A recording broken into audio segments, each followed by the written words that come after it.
Hello guys, welcome back to the study. This is Dheeraj Kumar. अभी आपके पास मोटा मोटी 50 दिन बचा होगा, ठीक है, एग्जाम का। एयरफोर्स अग्निवीर, चाहे वो एक्सो चाहे वाई हो। तो इसके अंदर मैं आराम से बताऊंगा कि इन 50 दिन में क्या क्या करना है आपको, किन किन टॉपिक्स का रिवीजन बार बार करना है। और हाँ, पहले बता दूं, एक्स ग्रुप की मैथ एंड फिजिक्स के बारे में मेरे को ज़्यादा आइडिया नहीं होता, बिकॉज मैं नहीं पढ़ाता हूँ उसकी। तो एक्स ग्रुप की इंग्लिश के बारे में बता दूंगा, और वाई ग्रुप की कंप्लीट एक मतलब इंग्लिश एंड रागा के अंदर जो जो चीज़ें आती हैं उन सबके ऊपर बता दूंगा। बाकी स्ट्रेटजी का क्या, देखो हम यूट्यूबर्स का क्या सीन है ना कि एग्जाम में जब तक आप घुस नहीं जाते हो तब तक आपको स्ट्रेटजी बताते रहेंगे। एग्जाम सेंटर के बाहर देखोगे, अब जब आप लाइन लगोगे ना तब तक कान में आके भी अगर मौका मिले तो बता देंगे, सुनो सुनो हमारी वीडियो को ओपन करके देखो, अब ये भी वीडियो अपलोड किया है एग्जाम में इंटर करने से पहले की स्ट्रेटजी क्या होनी चाहिए। खैर वो मजाक की बातें थी। अभी अगर बात कर लेना कि 50 दिन की स्ट्रेटजी क्या होगी, तो 50 दिनों में अब टाइम आ गया कि अभी तक हम लोग क्या कर रहे थे, हम नई नई चीज़ों को सीख रहे थे, अगर हमको कुछ नहीं आता था तो। अब वो टाइम खत्म। तो क्या सर छोड़ दे सीखना? नहीं, अभी अपने डे को डिवाइड कर दो दो पार्ट में। हाफ डे में खाली रिवीजन चलेगा और हाफ डे में खाली नई चीज़ों को सीखेंगे, बिकॉज खाली नई चीज़ों को सीखने के चक्कर में ना एग्जाम के टाइम हम जो वो चीज़ें भूल जाते हैं जो हम सीख के आए। तो अभी के 50 दिन तक जितना आप सीखते जा रहे हो और जितना पीछे सीख गए हो उन सबका रिवीजन सबसे ज़्यादा इंपॉर्टेंट रोल प्ले करता है, आपको पता होना चाहिए। ठीक है, तो अभी किस तरीके से रिवीजन करना है, किन किन टॉपिक्स को, चाहे वो इंग्लिश में हो चाहे वो रागा के सेक्शन में हो, किसी में भी हो, तो चाहे आप एक्स ग्रुप से भी हो ना, आपने मैथ फिजिक्स में जो भी पढ़ा है वो डिवाइड कर लो दो पार्ट में। आधे टाइम में जो भी घंटे पढ़ते हो, 8 घंटे पढ़ते हो, कुछ लोग 9 घंटे पढ़ते होंगे, कुछ लोग 4-5 घंटे पढ़ते होंगे, जो रिपीटर्स हैं वो 4-5 घंटे भी पढ़ के काम चला लेंगे। तो डे को डिवाइड कर लो दो पार्ट में। हाफ में सिर्फ रिवीजन चलेगा और आधे टाइम में क्या चलेगा भाई, प्रिपरेशन नई चीज़ों को। और पहला जो हाफ पार्ट होगा ना, जैसे सुबह से लेके दोपहर तक, मान लो हाफ डे में बांट लेते हैं, तो उस टाइम हम नई चीज़ों को सीखेंगे और उसके बाद हम रिवीजन करेंगे। बिकॉज देखो, पूरा दिन रिवीजन करने के बाद हम अपने आप को बोर कर लेंगे ना, तो फिर हम नई चीज़ों को उतना अच्छा से नहीं सीख पाएंगे। तो पहला काम में जब हाफ हाफ बांट रहे हैं ना, तो आधे दिन में हम नई चीज़ों को सीखेंगे, उसके बाद के आधे दिन जिस सीक्वेंस में हम पीछे से पढ़ते आए हैं उसी सीक्वेंस में नोट्स बनाए हो, जो भी बना हो, उनका रिवीजन करो। ठीक है, अब हम लोग इंपॉर्टेंट पॉइंट्स पे जाने से पहले कुछ इंपॉर्टेंट बात बता दूं। अगर आप में से कोई अभी 50 डेज भी है, अगर 50 डेज में भी सम इंपॉर्टेंट टॉपिक्स हमारे पेड बैचेस से पढ़ लेता है, मान लो आजकल में भी या फिर अगले 10 दिन में भी कोई हमारी बैचेस को खरीद के पढ़ना चाहता है, तो मैं कुछ इंपॉर्टेंट चीज़ों को बता दूं जिसको पढ़ के सिलेक्शन लेना आसान हो जाता है। मैं बता दूंगा इसी के अंदर, ठीक है। अगर अभी भी वो हमारी बैच को, एयरफोर्स वाई ग्रुप की कंप्लीट बैच है, चाहे वो इंग्लिश है चाहे रागा है, रागा के अंदर मैथ भी आता है, रीजनिंग भी आता है, जीके का। कुछ लोग कह रहे हैं मैथ आता है, हाँ 7-8 मैथ आते हैं, ठीक है। 15 में क्या होता है, जीके एंड मैथ मिला के होते हैं आधे आधे लगभग, और बाकी के 15 क्वेश्चन रीजनिंग के होते हैं, 10 वर्बल और 5 नॉन वर्बल, ठीक है।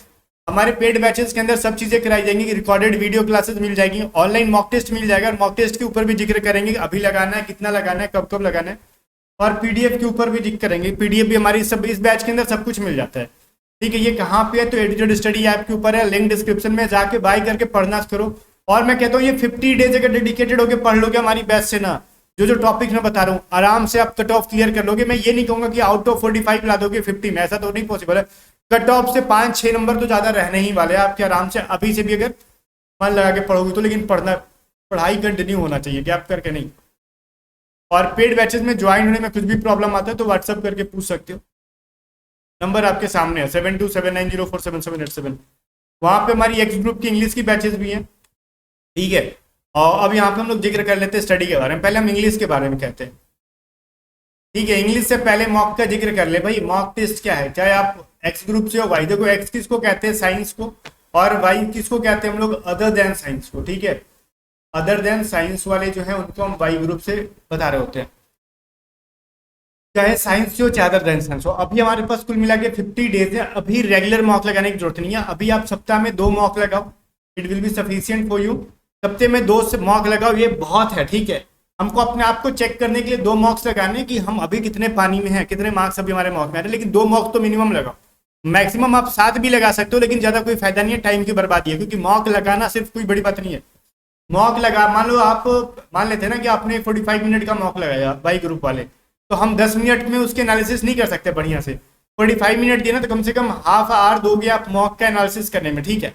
हमने इंग्लिश में क्या गलत किया, मैथ में कौन कौन चैप्टर गलत किए हैं, आखिर ठीक है उस चैप्टर में हमने गलत किए हैं, तो उस चीज़ में कौन से टॉपिक में गलत किए हैं, उस टॉपिक का देख लेते हैं हम जरा। हमने पढ़ा है तो हमारे नोट्स में एक बार नोट्स खोल के देखो वो टॉपिक क्यों गलत हुआ। तो कुल मिला के आधा घंटा से लेके 1 घंटा के बीच में मॉक का एनालिसिस में आपको देना होगा, चाहे एक्स से हो चाहे वाई से, मतलब साइंस हो चाहे अदर देन साइंस हो, जो भी है। तो फिर मॉक इसीलिए कह रहा हूँ कि अभी ज़्यादा मत लगाओ, सप्ताह में 2 मॉक लगाओ। आपको मॉक रेगुलर कब लगाने होंगे, लास्ट जो 25 डेज बचेंगे ना, उस टाइम डेली 1 मॉक टेस्ट देना आप। अभी देने का कोई मतलब नहीं बनता भाई, सच में कह रहा हूँ। अभी नई चीजों को सीख लो, जब हम कुछ सीखेंगे ही नहीं, बेसिक कंसेप्ट ही हमारा नहीं रहेगा, तो मॉक लगा के हम क्या ही कर लेंगे। मॉक तो वो होता है ना कि हम जितना सीखे हैं उसको चेक करने के लिए, अपनी स्पीड, टाइम में सब ये चीजें मेंटेन करने के लिए। तो अभी टाइम मेंटेन करना बहुत ज़्यादा इंपॉर्टेंट नहीं है, अभी नई चीज़ों को सीख लेना इंपॉर्टेंट है, क्योंकि हमको कुछ आएगा तब तो हम बना पाएंगे ना। टाइम का तो बाद में गया, टाइम बचेगा कि घटेगा, लेकिन हमको आना भी तो चाहिए ना। मान लेते हैं हम आपको पूरा 45 मिनट आपका बच जाएगा, अगर कोई सवाल ही नहीं आएगा तो पूरा बैठे के बैठे रह जाओगे, है ना। इसीलिए नई चीज़ों को अभी सीखो 25 डेज तक अभी, और आप नई चीज़ों को सीखो और रिवीजन पे फोकस करो। मॉक सप्ताह में 2 मॉक लगाओ, ज़्यादा नहीं लगाओगे। लास्ट के 25 डेज जब बचेंगे ना आपके, मैं बता दे रहा हूँ आपको कब से देना है। 15, मैं बता दे रहा हूँ आपको, सितंबर के बाद, 15 सितंबर के बाद से रेगुलर एक मॉक लगाना शुरू कर देना आप लोग, है ना। 15 सितंबर या फिर उसी दिन से आप स्टार्ट कर दो रेगुलर मॉक लगाने का। एक मॉक डेली देना, रेगुलर एक जरूर देना, अभी नहीं जरूरी है, ठीक है। तो ये थोड़ा मॉक का सीन। अभी हम लोग इंग्लिश में देख लेते हैं क्या पढ़े, चाहे एक्स हो चाहे वाई हो। इंग्लिश में सबसे पहले आप डे का जो है रिवीजन करोगे, जितना चीज ग्रामर पढ़ लियो, ठीक है। और ग्रामर में मान लो अगर अभी से आप ज्वाइन करते हो ना, तो क्या क्या चीजें सबसे पहले आपको पढ़ लेनी चाहिए। अगर हमारी पेड बैचेज अभी ज्वाइन करते हो, तो सबसे पहले जो पढ़ने वाली चीज है, आप टेंस पे बहुत बढ़िया से फोकस करोगे। टेंस के बाद जो सबसे ज्यादा सवाल पूछा जा रहा है उसमें कंजक्शन पे पूछा जा रहा है, ठीक है। कंजक्शन में बता दूं, आपने पिछली बार पढ़ा था ना, नॉट ओनली बट ऑल्सो, ये वाला। और मैं बता दूं इसमें ये पूछा था, जैसे क्या कहते हैं ये, जैसे मैं बता रहा ना, स्कार्सली हार्डली के साथ पूछा गया था, नो सूनर के साथ जैसे पूछा गया था कंजक्शन। तो ये सभी चीजों का रूल कंजक्शन के अंदर पढ़ने के लिए मिलेगा, बहुत बीबीआई है टेंस के साथ। इसके बाद अगर कुछ पढ़ना है आपको तो प्रीपोजिशन पढ़ना, प्रीपोजिशन पढ़ना कि मैं सीक्वेंस बता रहा हूँ किस सीक्वेंस में पढ़ना है। प्रीपोजिशन एक बड़ा चैप्टर है, इसमें थोड़ा टाइम लगेगा। टेंस और कंजक्शन एक दिन में आराम से सीखा जा सकता है, और उसके बाद हर डे अपना रिवीजन करना है हाफ डे में। अगर इसके बाद अगर पूछा जाए प्रीपोजिशन के बाद क्या पढ़ ले हम, तो एडजेक्टिव एडवर्ब भी उतना इंपॉर्टेंट है, लेकिन इन 3 के बाद ना मैं ये नहीं कहूँगा कि आप एडजेक्टिव एडवर्ब पढ़ो, मैं कहूँगा कि आप वॉइस एंड नरेशन पढ़ो। क्यों मैं कह रहा हूँ, क्योंकि यहाँ से डायरेक्टली एक क्वेश्चन आते हैं वॉइस चेंज करने के, नरेशन चेंज करने के। तो पहले इन 5 चैप्टर्स को आप खत्म कर लो। ये कुल मिला के 7 दिन का टास्क है, आराम से 7 दिन के अंदर ये 5 चैप्टर आप खत्म कर लोगे, देखो आराम से। क्योंकि वॉइस एक दिन में पढ़ना आराम से हो जाएगा, नरेशन एक दिन में पढ़ सकते हो, प्रीपोजिशन 2 दिन लगेगा आपको मिनिमम, और कंजक्शन टेंस एक दिन में। समझ में आ रहा है ना। तो कुल मिला के आपके फिर भी तो यहाँ पे 6 दिन बन रहे, लेकिन आप एक दिन और तो किसी चीज पर अगर आपको कम ज्यादा लग रहा है तो 7 दिन, या फिर चलो 7 दिन, 7 से 8 दिन के अंदर तो ये 5 चैप्टर खत्म कर लोगे आप लोग, ठीक है। ऐसा तो नहीं कि पूरा दिन इंग्लिश ही पढ़ोगे, बाकी भी पढ़ना ना। तो आराम से अगर 2-2, 3-3 घंटे भी दें तो ये इंग्लिश पे, तो ये चीजें हो जाएंगी, ठीक है। अगर हम वोकैबुलरी के बारे में बात करें तो आप वोकैब कहीं से भी पढ़ रहे हो, देखो एक चीज मैं बता रहा हूँ, मैंने जब ये 5 चैप्टर्स का नाम लिया ना, तो इसका मतलब ये नहीं कि बाकी चैप्टर्स नहीं पढ़ने हैं, उन चैप्टर्स को भी पढ़ने हैं, लेकिन सबसे पहले इन चैप्टर्स को खत्म कर लेने हैं। अगर आप रिवीजन के बारे में कह रहे हो कि सबसे ज्यादा हम फोकस किस चैप्टर पे रिवीजन करें, जिससे कि डायरेक्टली क्वेश्चन आते हैं, तो मैं सबसे पहले रखूंगा प्रीपोजिशन का। आप जितना ज्यादा से ज्यादा रिवीजन करो उतना बेटर रहेगा, बिकॉज यहाँ से एक फिक्स प्रीपोजिशन का 1-2 सवाल डायरेक्टली पूछा जाता है। उसके बाद मैं कहूँ वॉइस और नरेशन का बहुत ज्यादा रिवीजन कर लेना, ठीक है। बाकी ये नहीं है कि टेंस पे आपको फोकस नहीं करना, लेकिन जो मैं बोल रहा हूँ ना, जो सबसे ज्यादा कंफ्यूजिंग पेयर है, जैसे वॉइस के रूल लोग भूलते हैं किस तरीके से चेंज करना है, नरेशन के रूल भूलते हैं लोग कि कब किस टेंस को किस टेंस में चेंज करना है। तो इनका रिवीजन आपको हर 2 दिन पे करना जरूरी है, 2 दिन 3 दिन पे करना जरूरी है। फिक्स प्रीपोजिशन लोग भूल जाते हैं, इसका रिवीजन करना जरूरी है। बाकी रिवीजन सबका जरूरी है, लेकिन जो मैक्सिमम टाइम देना है आपको 50 दिन में कम से कम 20 से 22 दिन चैप्टर्स पे देना है आपको, इन चैप्टर्स पे देना है। बाकी अगर टेंस अभी 50 दिन में आप 2 बार भी पढ़ लोगे, 3 बार भी पढ़ लोगे तो चल जाएगा, कंजक्शन 2-3 बार पढ़ लोगे, लेकिन आप वॉइस नरेशन और प्रीपोजिशन कम से कम 4 बार पढ़ लेना अभी जो टाइम है, ठीक है। क्योंकि देखो मोटा मोटी ना 15 चैप्टर है इंग्लिश का, ठीक है। अगर हम 15 चैप्टर से अगर एक रिवीजन करने में तो ठीक है, एक दिन में 2 चैप्टर का रिवीजन इजीली हो जाएगा। हमारे पास 50 दिन है तो 50 × 2 100 चैप्टर्स का हम रिवीजन कर पाएंगे, लेकिन हमारे पास तो 15 ही चैप्टर्स है। देखो नई चीजों को सीखना होता है तब ना हम पूरा टाइम लगाते हैं, लेकिन जो चीज पढ़ी हुई है उनका रिवीजन प्रैक्टिस करने के लिए तो हम एक दिन में 2-2 चैप्टर आराम से कर लेंगे इंग्लिश का, क्योंकि अब तो समय आ गया, पूरा डेडिकेशन हो गया तैयारी करने का, आप मटर गश्ती खत्म। तो इस तरीके से मैं कह रहा हूँ कि आपको ना पर डे 2 चैप्टर इंग्लिश खत्म करो, ठीक है। नहीं करोगे तो देखना लड़कियां कर लेती है आसानी से, ठीक है। लड़कियां बहुत आसानी से कर लेती हैं और कुछ लड़के भी कर लेते हैं, लेकिन जो आप लोग अभी नौटंकी चल रहे हैं कुछ लोगों का कि चलो अभी टाइम है कर लेंगे, वो सीन खत्म करो। रेगुलर 2 चैप्टर्स का रिवीजन आप करो, ठीक है, तो ये तो रहा। बाकी जितने चैप्टर्स मैंने छोड़े हैं उनका रिवीजन भी करना है, बट सबसे पहले अभी से जो पढ़ना स्टार्ट करें वो इन 5 चैप्टर्स को बेटर करो, क्योंकि इन 5 से ना 5 सवाल, मोर देन 5 सवाल यहाँ पे फिक्स है कि पूछे जाएंगे। ठीक है, और जो रिवीजन कर रहे हैं उनके लिए मैंने बता दिया। वोकैबुलरी का क्या सीन है, वोकैब का क्या है, वोकैब अगर कहीं से पढ़ रहे हो तो उनका रिवीजन करते रहो, अदरवाइज सबसे पहले हमारा जो पीडीएफ आ चुका है उसको बाय करके पढ़ लो। ठीक है, हमारी पीडीएफ वोकैब की और प्रैक्टिस की हमने पीडीएफ ला दी है। इंग्लिश की 2 पीडीएफ हमने इस बार लॉन्च की है, 60 रुपीज प्राइस हमने रखी है, व्हाट्सएप करके बाई कर सकते हो 7279047787। बाकी पीडीएफ आएगी बट इंग्लिश की आ गई है, तो इस पीडीएफ को लेके आप इसका बहुत अच्छे से प्रैक्टिस करो। ठीक है, पीडीएफ में आपको वोकैबुलरी मिल जाएंगी, प्रैक्टिस के लिए आपको पैसेज के सवाल मिल जाएंगे, पीक्यूआरएस के सवाल मिल जाएंगे, कॉमन रीडर मिल जाएंगे, फिल इन द ब्लैंक्स मिल जाएंगे, सिनोनिम सिंटोनिम्स की प्रैक्टिस हो जाएगी, मतलब कुछ भी नहीं छूटेगा। जो जो सवाल में आता है ना एग्जाम में, एडजेक्टिव एडवर्ब चेंज करना, वो सभी चीजें यहाँ पे मिल जाएंगी, आप उनके रिवीजन करो और इन दोनों पीडीएफ को अपने जुबान पे लेके जाना, बिकॉज एग्जाम में बहुत सारे सवाल यहाँ से देखने के लिए मिलेंगे। ठीक है, तो ये तो आपका इंग्लिश का, चाहे एक्स से हो चाहे वाई से हो। ठीक है, अब वाई ग्रुप के बारे में कर लेते हैं ना। हमको जीके पे ना भर भर दिन नहीं देना है, मैं बता रहा हूँ मेरी पीडीएफ आ जाएगी एक सप्ताह के अंदर। जीके सबसे पहले वो पढ़ लेना पीडीएफ को, उसके अलावा अगर आप लूसेंट बुक नहीं पढ़े हो अभी तक तो लूसेंट का विविध जितना हो सके उसको पढ़ लो। ठीक है, अगर पॉलिटी में जो पढ़ना था मैंने पहले बताया था, पॉलिटी में आपको पूरा संविधान, तो पूरा बुक नहीं पढ़ना लूसेंट का, तो संविधान का किस तरीके से निर्माण हुआ है वो पढ़ो।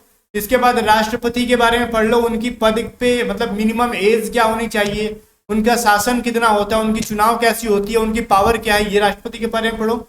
उसके बाद यहाँ पे पढ़ो प्रधानमंत्री के बारे में, राज्यपाल के बारे में। ठीक है, इसके अलावा लोकसभा के बारे में, राज्यसभा के बारे में, इन सभी चीजों के बारे में बढ़िया से पढ़ लो कि इन सबको मतलब ज्वाइन करने के लिए मिनिमम एज क्या होनी चाहिए, कितने साल का कार्यकाल होता है।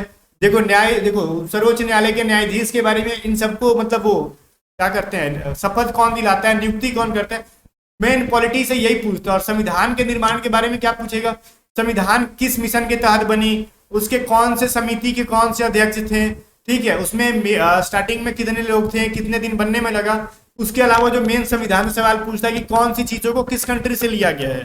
ठीक है, नीति निर्देशक सिद्धांत क्या मतलब ये कहते हैं ना, जैसे कि उच्च न्यायालय बनाने का और मंत्रिमंडल का। इसके अलावा बहुत सारी चीजें दस्ताई की, इमरजेंसी का, ऐसे बहुत सारी चीजें किन किन कंट्री से ली गई हैं, आपातकाल वाला, तो ये सभी चीजों को सवाल पूछता है। ठीक है, राष्ट्रपति की नियुक्ति का ये सब किस किस देश से ली गई है, तो इन सब का जिक्र आपको एक बार कर लेना है, एग्जाम से पहले पढ़ लेना है।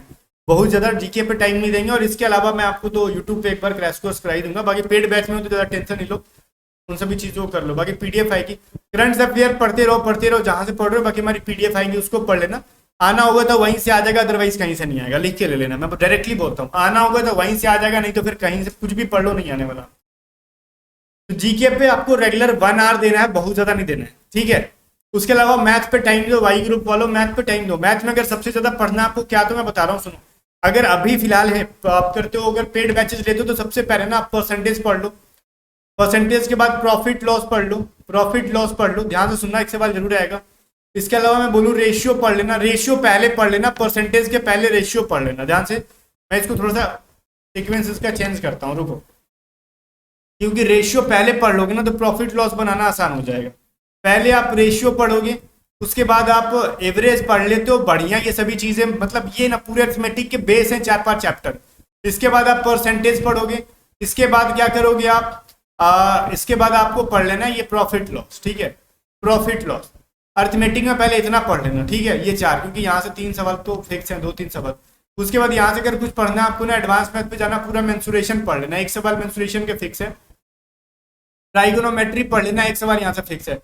तो इतना चैप्टर पढ़ोगे तो 4 सवाल मिनिमम आ ही जाएंगे, मिनिमम आप देख के ले लो 4 सवाल आ जाएंगे। तो जहां 7 से 8 सवाल मैथ के आते हैं, जहां आपको एक भी नहीं बन रहा हो तो 4 सवाल तो इजीली आप बना लोगे। और रीजनिंग का जहां तक सवाल है ना, आप कहीं से भी पढ़ो हमारी पेड बैचेस से, आप 10 दिन में पूरा रीजनिंग खत्म कर सकते हो। मैं कहता हूँ कि अगर लास्ट के 10 डेज ही बचे ना, तो रीजनिंग पे अगर हम रेगुलर बेसिस पे 2.5 से 3 घंटे देने लगे रेगुलर ना, मतलब 10-15 दिन के अंदर हम रीजनिंग को बेटर कर सकते हैं।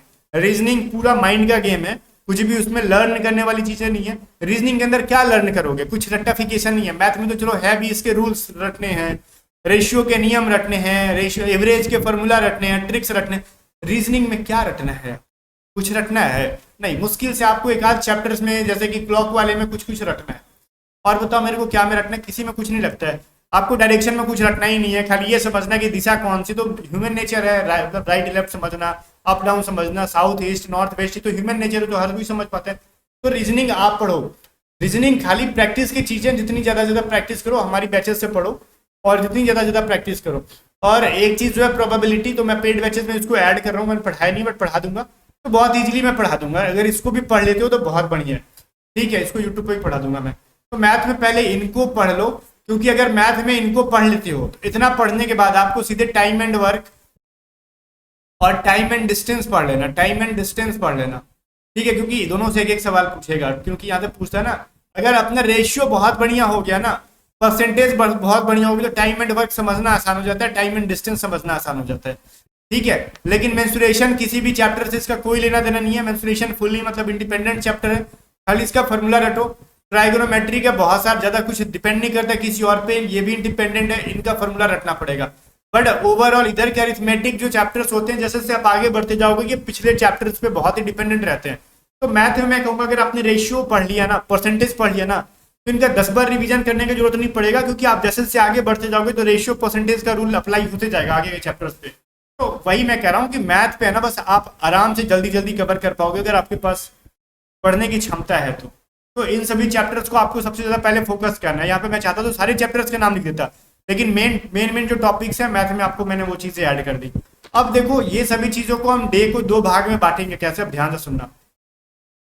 हम मान लो रेगुलर 8 घंटे पढ़ते थे ना, तो 4 घंटा बांट लेंगे और 4 घंटा रिवीजन पे, ठीक है। 4 घंटा रिवीजन नहीं करोगे ना, 3 घंटा रिवीजन पे दे सकते हो, ठीक है। हम यहाँ पे क्या करेंगे, 5 घंटा नई चीजों को सीखेंगे। हम अभी भी 2 घंटा इंग्लिश पे देंगे, ध्यान देना, यहाँ पे 2 घंटे मैथ पे देंगे, 1 घंटे जीके पे देंगे और 1 घंटे किस पे देंगे, रीजनिंग पे देंगे। तो अभी भी कितना हुआ, 6 घंटा हो गया। लेकिन डिपेंड करता है, अगर आप इंग्लिश में, अगर कुछ लोग 2 घंटे से ज़्यादा भी लगा सकते हैं, ठीक है, कुछ लोग 2 घंटे से कम भी लगा सकते हैं, ठीक है। और ये मैथ भी 2 घंटा से ज़्यादा भी लग जाएगा, कम भी लग जाएगा। तो ऑब्वियसली जिसका इंग्लिश ठीक होता है उसका मैथ ठीक नहीं होता, जिसका मैथ ठीक है उसका इंग्लिश ठीक नहीं है। तो कुल मिला के 3 से 4 घंटा के अंदर वो मैथ रीजनिंग दोनों, मैथ और इंग्लिश कवर कर लेंगे, ठीक है।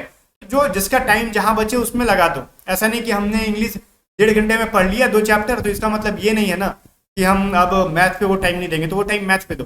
मतलब 4 घंटे आपको इंग्लिश और मैथ पे देने, लेकिन जीके पे बहुत ज्यादा नहीं। अगर आप 1 आवर, अगर उसके लिए जो बिल्कुल भी नया फ्रेशर है, लेकिन जो जिससे जीके पढ़ा है, वो मुझे हिसाब से 45 मिनट दो, हाफ आवर दो, जीके सफिशियंट है। बट रीजनिंग पे आप 1 आवर दो। मैंने ये 5 घंटा बोला, 6 घंटे के टास्क आपको इसके 5 घंटे के अंदर करने की कोशिश करो, ठीक है। अब टाइम आ गया थोड़ा स्पीड बढ़ाने का। 3 घंटा रिवीजन किस चीज पे देना है भाई, 3 घंटा रिवीजन किस पे देना है मैं बता रहा हूँ आपको। आप आराम से कम रिवीजन में भी इंग्लिश पे 2 घंटा दो, मैथ पे 2 घंटा दो, ठीक है। तो ये 4 घंटा तो ऐसे ही हो गया सर। हाँ, अब आपको मैं बोल रहा हूँ रिवीजन में 2-2 घंटा मैंने किस तरीके से बांटा, थोड़ा सा समझने की कोशिश करना। तो 4 घंटा मैंने यहीं पे बोल दिया, और मैंने ओवरऑल 3 घंटा बोला खाली रिवीजन पे दो, और मैंने सिर्फ 4 घंटा मैंने इंग्लिश और मैथ पे बोल दिया। तो ये बेतुका लग रहा होगा ना, ये बेतुका नहीं, मैं बताता हूँ। हम सेट कर रहे हैं कि 2 घंटे में ना हमको 2 चैप्टर से इंग्लिश खत्म करने हैं, लेकिन ये 2 घंटा एग्जैक्टली लगेगा नहीं रिवीजन के टाइम पे। ये मेरे हिसाब से ना आप हाफ आवर के अंदर 1 चैप्टर खत्म कर दोगे रिवीजन करके। अगर टेंस पढ़ना हो ना, तो मैं बता रहा हूँ, अगर पहले से पढ़ा है तो 20-25 मिनट के अंदर आप पूरा एक बार रिवाइज कर लोगे, पढ़ लोगे, और अगले 10-15 मिनट में आप 20-25 सवाल बना लोगे टेंस के। तो हाफ आवर में आप इंग्लिश कर लोगे, और बाकी के हाफ आवर में एक और चैप्टर को कंप्लीट कर लोगे। या फिर आप एक चैप्टर और पढ़ने का मन नहीं है, तो उस टाइम वोकैबुलरी का रिवीजन करोगे, ठीक है। और उसी तरीके से मैथ में आपको 2-2 चैप्टर से रिवीजन नहीं करने हैं, मैथ में सिर्फ 1 चैप्टर का रिवीजन करना है रेगुलर। क्योंकि मैथ, मैं बोल रहा हूँ, आगे जैसे जैसे बढ़ोगे वो एक दूसरे पे डिपेंडेंट होते हैं, इंग्लिश डिपेंडेंट नहीं होता है, तो इंग्लिश पे यहाँ पे टाइम देना होगा। तो जो मैथ का हमने 2 घंटा यहाँ पे स्टॉक करके रखा, उसमें आपको 2 घंटे लगे ना लगे आपको, लेकिन टाइम स्टॉक करके रखने कि मैथ पे 2 घंटे देने हैं, ठीक है। और ये 3 घंटे मिनिमम यहाँ पे रखा है, मैक्सिमम आप जितना दे सको इस टाइम दो, ठीक है। बाकी रीजनिंग का बहुत ज़्यादा रिवीजन नहीं करना, खाली प्रैक्टिस करते जाना है, क्वेश्चन प्रैक्टिस करना है, बाकी कुछ इधर रिवीजन करने पे मैं नहीं रखूंगा। तो मेन जो रिवीजन करना मैथ और इंग्लिश का, बाकी रीजनिंग और कोई रिवीजन करने वाली चीज नहीं है। बाकी जीके मैं बोल रहा हूँ, जीके अपना टाइम अलग से टाइम निकाल के उसका रिवीजन करो, क्योंकि जीके मेरे हिसाब से एयरफोर्स का उतना भी नहीं है कि हम कहीं से फिक्स सिलेबस पढ़ लें हमारा काम चल जाएगा। तो ये तो एक ह्यूमन नेचर टाइप का सवाल पूछता है, जैसे यूपीएससी पूछता है, एसएससी पूछता है, उस टाइप का जीके एयरफोर्स नहीं पूछता है ना। कि हम कुछ बेसिक फिक्स सिलेबस कर देंगे, मतलब को पूरा सब्जेक्ट वाइज सब्जेक्ट पढ़ना है, हम पूरा पॉलिटी चैप्टर वाइज पढ़ेंगे, वैसा पढ़ने की जरूरत नहीं है। कुछ कुछ टॉपिक्स हैं, बीच बीच में गैप निकाल निकाल के अपना रिवीजन करते रहो, रीजनिंग प्रैक्टिस करते रहो, बीच में आपका निकल जाएगा। और ये जो मिनिमम आप 8 घंटे का टाइम निकाल रहे हो, इसमें ऐड डाउन करते जाओ, क्योंकि मैंने ये मिनिमम टाइम रखा है 5 घंटा, 4 घंटा, 5 घंटा आपका नई चीजों को सीखने पे और 3 घंटा रिवीजन पे। ये मिनिमम है, मैक्सिमम जितना ले जा सको ले जाओ, ठीक है। और ये घंटा जो मैंने सेट किया वो जरूरी नहीं है वो मेरे अकॉर्डिंग सेट करो। किसी का इंग्लिश इतना बढ़िया ना कि मेरे मतलब अभी के टाइम पे वो रेगुलर 1 घंटा भी पढ़े तो वो 20 में 20 ला सकता है, क्योंकि सीबीएसई वाले कर लेंगे तो उनको बाकी का टाइम मैथ पे दो, ठीक है। तो हमारी टाइमिंग जो होती है, मैं मिनिमम बताता हूँ कि मिनिमम आपको रिवीजन पे 3 घंटे देने हैं और मिनिमम आपको नई चीजों को सीखने में 4 से 5 घंटा देना। बट इसका मतलब नहीं कि हमने बोल दिया 3 घंटा 3 ही घंटा। आपको जरूरत है नई चीजों को बहुत ज्यादा सीखने का, बहुत ज्यादा रिवीजन करने का, तो बहुत ज्यादा टाइम भी देना पड़ेगा। और ये 50 दिन में अगर आप एक दिन भी खिलवाड़ कर लेते हो ना, तो अपने पैर पे कुल्हाड़ी मारने वाला काम है, ठीक है। डायरेक्टली मैं कह रहा हूँ, अपने पैर पे कुल्हाड़ी मारने वाला काम है ये, और कुछ नहीं है।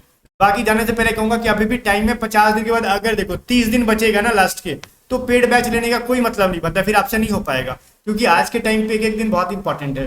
तो बस यही कहूंगा कि अभी टाइम है, अगले 4-5 दिन के अंदर जो बैचेस लेके पढ़ सकते हैं पढ़ लो, उसके बाद बैच मत लेना, कोई फायदा नहीं होगा, आप नहीं पढ़ पाओगे, नए लोग नहीं पढ़ पाओगे, वही पढ़ पाओगे जो रिपीटर्स हैं, पहले 1-2 बार से फेल होते आ रहे हैं किसी टॉपिक की वजह से। तो वो बच्चा 20 दिन पहले भी बैच लेगा तो चल जाएगा, कुछ कुछ टॉपिक्स को ठीक कर लेगा।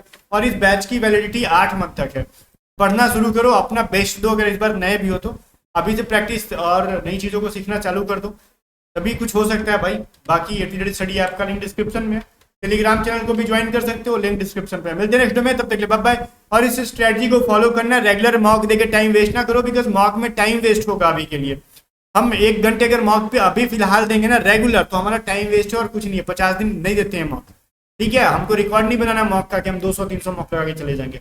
हमको डेडिकेटेड होना है, नई चीज़ों को सीखेंगे, जितना प्रैक्टिस करोगे, क्वेश्चन प्रैक्टिस, स्पीड बिल्ड होगी। मॉक टेस्ट तो टाइम मैनेजमेंट का खेल है ना, लास्ट के 20 दिन में, 15-20 दिन में ना आराम से आपका स्पीड बिल्ड हो जाता है, ठीक है। बाकी पहले नई चीज़ों को सीख लो, रिवाइज कर लो, जब चीज़ें माइंड में रहेंगी ना तो वो जल्दी सवाल बनेगा, जब माइंड में नहीं रहेगा तो सवाल ही नहीं बनेगा।